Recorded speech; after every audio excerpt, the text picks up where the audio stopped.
I needed to mute my phone before I started the live stream, otherwise it'd be going pa-ting! Hello, Galaxy! I'm Chris Pirillo, and you've tuned into another live edition of the Locker Room Daily Report, TLDR for short. I should not be thinking one thing and be in the middle of saying something else. I was beginning to think how many members we currently have. 88! When we hit 88 members, you're going to see some serious talking. Today's topic, as dictated by the title of the video, is about Pixel 3 problems, because apparently the Pixel 3 has problems. I have not experienced these problems firsthand. This is still the Pixel 2 XL. I do understand that I'm going to try it. I am going to try it. I don't know if I'm going to be sending it back. The Pixel 3 XL may very well be on its way. So expect an unboxing soon. Whether I keep it or stick with the Pixel 2 XL, a lot depends on my hands-on experience. So there are people who are complaining about the Pixel 3. Specifically the Pixel 3 XL. We've covered why the notch is kind of a non-issue. There are some who have complained that it only comes with 4 gigs of RAM. But here's the thing about the amount of RAM inside your smartphone. There may be such a thing as too much.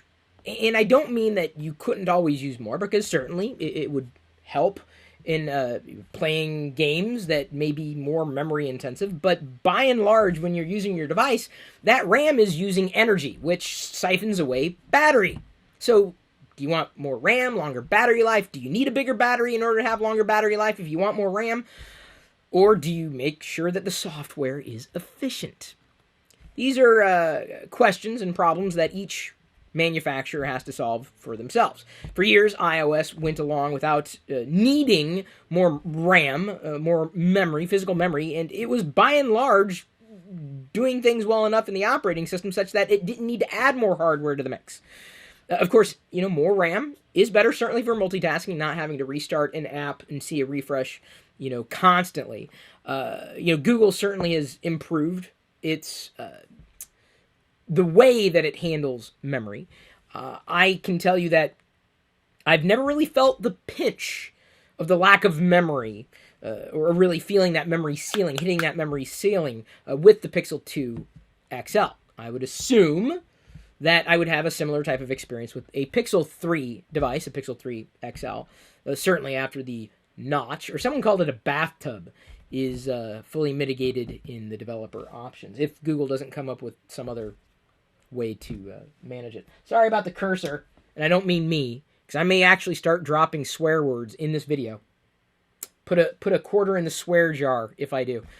These are the members. You can join the live video in the live video, and if you want to become a member, you press the join button on any one of my pages. Easy to do, so long as you're in a country that supports that. You could also super chat live, and it'll show up here. This is actually the live chat that I've sewn into the video, which I think is kind of fun to do. But the Discord chat server is also open if you have a Discord account and you join my channel as a member. You can access Discord chat 24/7. There's light conversation happening there, but it's not, not as lively as a live video. So people have complained about the memory. That has been a non-issue by and large for me on the Pixel 2 XL. I wouldn't be surprised if it's also a non-issue with the Pixel 3 XL. Other people have been complaining because, it's a new device. It's a new thing. You're going to find a complaint, right? And I'm not saying these complaints aren't legit. I just try to keep them in context, right? Not just in terms of, in relation to my experience, but certainly in relation to, is this really a huge problem? So the next problem is 4K video. Now the chip that's running inside the Pixel 3 or Pixel 3 XL is capable of handling 4K 60 frame per second video in the rear-facing camera. I don't record 4K video. Has anybody looked at the stream quality? Like, I'm thinking about going with like a GoPro for the live stream rather than my very out-of-date Canon HV40, which works, but it's only capable of 720p. So, I like higher resolution, certainly, but I also believe in manageability. So someone had suggested trying a GoPro, and they're up to what, the Hero Series 7? the 7 Black Hero, whatever, may be an option for me. But I certainly can't stream 4K video from where I'm at, but I can handle 1080p streams. That would be an upgrade. So most of the video that I record is 1080p, 60 frames per second. It's been that way for years. I know 4K's been around, and I know 4K is better, but I'm not sure if what I do necessitates 4K. Honestly, what I'm doing now, 720 is probably fine. A 1080 would be better because the text behind me would be a bit more sharp, certainly. But I don't record 4K. Even if I've had devices that are capable, apart from testing every so often, I don't know. A 1080p's been fine for me. And it's not even that I'm worried about the space either in terms of backing things up. Maybe that was a concern pre-Pixel. But I guess most of the things that I record, I just don't feel the need. If I did, 30 frames per second, 4K would probably be suitable. Would I be happier with 60 frames per second? Again, that all depends on what it is I'm recording. If I'm recording something high action, oh yeah, 60 frames per second. I like 60 frames per second. A live video stream, I'm still not sure if there's like this, a talking head is not necessarily, a talking head with a forehead and a chin, not necessarily something that necessitates like a 60 frame per second video stream. So, you kind of have to decide if that's a problem for you. Fine, if you're used to recording and want to record 4K 60 frames per second, or if all you're doing is doing a checkbox on a spec sheet. Has this spec, has this spec, has this spec, has this spec, which for the most part is all I see people do. We're having two conversations. I'm not talking about the spec sheet. I'm talking about actual usability, right? And this is really what I wanted to concentrate on. So a lot of the so-called problems that have been tossed about, I've either not perceived as gigantic head wound issues, certainly not showstoppers, and have explained it before, so I'm not going to beat that again. Which phone has a better video recording, the Pixel or the iPhone? Honestly, it's probably a toss-up.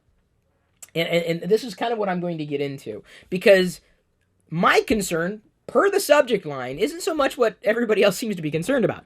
It's something that has plagued Pixel devices, since I started using them last gen, previous gen now, the Pixel 2. You might remember briefly there was a dust up around the microphone quality. It was bad. I mean, very bad, like unusable microphone quality on the Pixel 2. And they addressed it in the software update. And it pretty much cleaned it up. Did it make it perfect? No. But did it make the video listenable? Yes. It solved the problem. Up and until that point, what I was doing with any of my video tests is using the adapter with, lavalier, this mic. I don't know if you can hear me. Let's go. This lavalier. What I do is I would connect it by way of USB-C into the phone and then record on the phone, and I would use Open Camera, a third-party app, which is amazing, stellar. I stopped using it because I just didn't need it so much anymore. The microphone on the Pixel 2, not that great. Now, I've heard that it is apparently improved in the Pixel 3, but this is my concern. One, I can't find a USB Type-C microphone. Like, just something that's, like, this big. Just very, very tight. Like a microphone built into a USB-C adapter, like that. That would be amazing. Just this. Instead, I gotta, carry around this apparatus, which is just unusable. But, why don't they make, like, this little microphone you can plug in? And here's why. Google, with the release of the Pixel 3 and the new camera app, can now accept third-party microphones, which means any kind of microphone you plug into the system, Google or the camera app will use that rather than the built-in microphone. So that can kind of get you around staged environments using external audio recording sources versus the one that's built in. Not as convenient, though, as using the built-in microphone. And in terms of the video quality that I saw, I'm less concerned about resolution and frames per second, more concerned about the audio quality. And I've watched two videos because I'm not a part of the Pixel program, don't have review units. I'm just like most people on the planet, although I'm one of the few very few, who's probably going to be using Pixel indefinitely, whether that's the Pixel 2 XL or if I can justify the cost, find some other way to offset that cost of a Pixel 3, going that route. But It was nasty. What I heard from the Pixel 3 demo, just from average users, it was bad.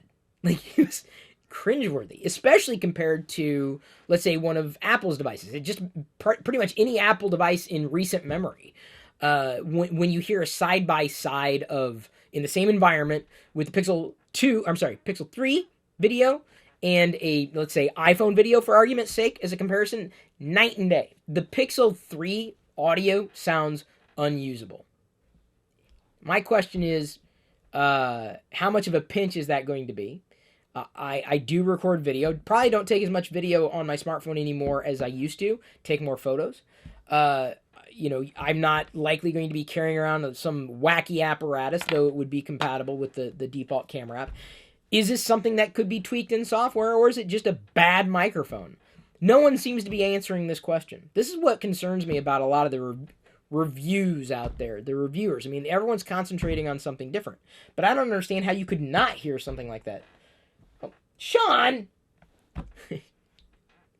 Wait. Were you bragging now? This is funny. Sean. Oh, Sean. So thank you for the $20 tip. Tip of the hat to you, Sean. Sean and I have been talking about software development things. That's all I'm going to say for the time being. And he decided to super chat. That's great. It's a great little super chat. I do appreciate that. You just paid for coffee. Yeah, my coffee's expensive. Not that expensive. It's good, though. My coffee's good. Stellar. Thank you for throwing me off, Sean. My thought was right there about the microphone quality. They fixed it in software previously, but my concern is not getting the information in early enough to be able to better determine. Now, is mic quality on a phone a deal breaker for me? Not outright. If I were to do it in this staged environment, I would probably hear the difference and be able to use something like this. Out and about, if I just needed to record something quick, probably not a huge deal. From what I can perceive, could it be better at a distance? Yeah. And here's the thing that concerns me. Number one, is this a hardware problem, or is this something that they can fix in software as they did the last time? Address in software like they did the last time, or I don't think it was due to user error. I'm not going to blame any of the people who had review units. Although I'd be careful about a lot of camera comparison tests. And the reason why is because the camera app doesn't have the HDR Plus always toggled on, which means you could take a shot that doesn't have the HDR Plus enabled. I don't know why Google has that off by default for some reason. Certainly on the Pixel 3, apparently. Like, that should always be on in your camera settings. The HDR Plus, always. Forever. The pictures will always turn out stellar. So I'm careful about the photo comparisons. I'm kind of going by gut, and will certainly know the difference when I see if I can see a difference up close between two cameras side by side. But the audio quality test, I think is way more damning, because you can hear it in more than one environment from more than one person. The audio sounds very much like you're in a tin can, or listening through someone through a tin can. Very, not compressed, not overly compressed, or maybe it is. Not as rich as it could and or should be. So Google may be using the same microphones. I have yet to find any information on any of this. Like, no one's provided any information. Is someone asking how they can find out when it's scheduled? Yeah, you gotta press the notification button, but honestly, Google's done a horrible job at notifications. We've uploaded, with the channel that we've requisitioned for Jedi, we did a little live video with her today, and no one got notifications. And the video we uploaded for her yesterday, no one got notifications for either. I mean, it's just like YouTube just doesn't care anymore. All the reason I don't count on YouTube, can't count on YouTube. I can count on members, I appreciate that, but YouTube, I just can't count on anymore. They do more to hurt creators than I think to help them. I mean, hey, it is free. Gotta give them that. I'll give them that. Get what you pay for sometimes. So, yeah, the audio quality of the microphone recording has me concerned. I also had picked up a brief review. Someone had suggested, again, these are outliers, right? Someone had suggested that as much as the front-firing speakers work, And they do work, and it is a value to me. I have enjoyed having front-firing speakers more so than I have top or bottom-firing or side-firing speakers from other devices. They claim that they're 40% louder. People have done various tests. Are they louder? Yes, they seem louder. Do they seem better? Not necessarily. More curious to me is at least one report that I'm not sure how widespread it is, because these have not been released to the general population, all people who are going for the Pixel, or haven't written it off automatically, suggesting that there's an incredible amount of vibration or reverberation from the speakers to the back of the device, and even having a Pixel a fabric case doesn't dampen that at all. So that could be a concern, right? You want the audio to sound crisp, clean, and certainly not like rattle your device. I don't know how much of a deal breaker that is. Rarely am I full volume with my device. Rarely, if ever. Sometimes I set it down and, listen to music. I'll set it down like on its face, which you have to be careful about because there's now a shh mode. And then just let the audio kind of splay out across a surface. But we'll see. That it's a concern. Is it too much of is it a showstopper? I don't think the speaker thing would bother me that much. But the mic audio quality, yeah, that's. So I'm probably going to do some tests with it, and of course I'll make anything and everything public. I may even do some side by sides with photo stuff, kind of like I did last year. I almost wish I had a whole. If I had a chance to do a lot of things over again, I'd probably go into smartphone camera and video tests and just make that a dedicated channel, which I could probably still do if I worked with, someone who cared, about a lot of that stuff. I care, but usually for one or two devices, not like everything that gets released. And I've discussed that before. The one thing I will say about a lot of the Pixel 3 reviews that I've seen, because I don't read a lot of the, I guess new devices got launched from another company today, and I've read that many, experiences, because it's irrelevant to me. Maybe not irrelevant to you. I'm not calling you irrelevant. I'm just saying I have completely different interests. More interested in a Mimbin Stormtrooper than another device right now. Just gonna be honest with you. The reviews kind of point back to one thing, which again kind of restores my faith. A lot of these people have seen and experienced the Pixel and see it as a value, a huge, tremendous win for software. And that's what I see resonating and repeating throughout. This is like a common thread beyond like the common YouTubers who are all like, well, it's got a forehead and a chin and bezels, and we all know the bezels are evil, and the back is glass, and it scratches, and it's got the fingerprint, and the camera's got 12-something megapixels, and then there's a camera up there, and it's wide angle. To talk about the software. That's all I care about. So what I've seen, though, is a lot of the people who have produced well thought out reviews have underscored that. Like, this is a fantastic software experience. And that is the takeaway. And that, to me, says everything I need to know. Everything. Is the software more responsive than it has been? Yes. Is it a snappy experience or snappier? Yes. Does it make sense? Yes. So that's really, what compels me to do an upgrade. It's not the hardware, it's how the software helps that hardware shine, not the other way around. Mario comes in with the super chat. Have you ordered any new Pixel? It is shipping. I don't know if I'm keeping it or returning it. I'll be honest with you. I don't know. I can't justify a lot of extra expenses right now.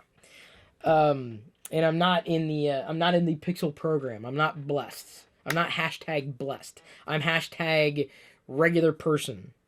So, I wouldn't have turned it down, certainly, if I can save a buck, but I've sold a couple devices. Probably going to be, if I do decide to keep it, I'm probably going to have to sell this iPad because I just don't get that much usage out of it. And if I can get a few $100 from that, it would go to covering the cost of a new device. kind of have to do that. Not everybody can, do what other people do. Does that make sense? Everybody's different. So a lot of the shortcomings I've seen from what reviewers have reported about the Pixel have been somewhat reasonable to me. You can never have a perfect device, and quite honestly, this has got more. This would have more than I would need, more than I would expect, more than I might want. Anything else would possibly be a bonus. But yeah, I think the bigger concern for me is really weird audio stuff, microphone and speakers. So as much as Google doubled down on photo quality with the Pixel 2, and even Pixel 3, I would hope they would also spend a little more time with the next Pixel a year from now, and pay attention to microphone quality, especially with video recording. I mean, they've nailed down other aspects of it, but from what I've seen heard in at least a few of the tests from a variety of producers, yeah, it's ain't sounding very pretty at all. Felix Rodriguez, I will now turn to the chat because I've kind of gone through everything I needed to go through to talk about. Any thoughts on the Pixel Slate? I heard it's underpowered. I don't have one. I have no plans on getting one. It would be neat. I would certainly probably use it. It's not an impulse. Nothing's an impulse buy anymore for me. But I heard at least one of the configurations is radically underpowered. The processor apparently just makes things choppy, which says everything I need to know. It ain't about the hardware, man. Can the software keep up? And if it can't, then it's a no-go for me. I'll try one, probably in store somewhere at some point in the future. It would probably be something I could work in, especially if I, am going around town and need to grab something quick. I never travel with anything apart from this particular computer, my pocket computer, because it's what I use all the time. But yeah, the Pixel Slate looks like it's an amalgamation. I wouldn't say it's a radical reinvention of what Chrome OS is. It's just kind of like the next logical step.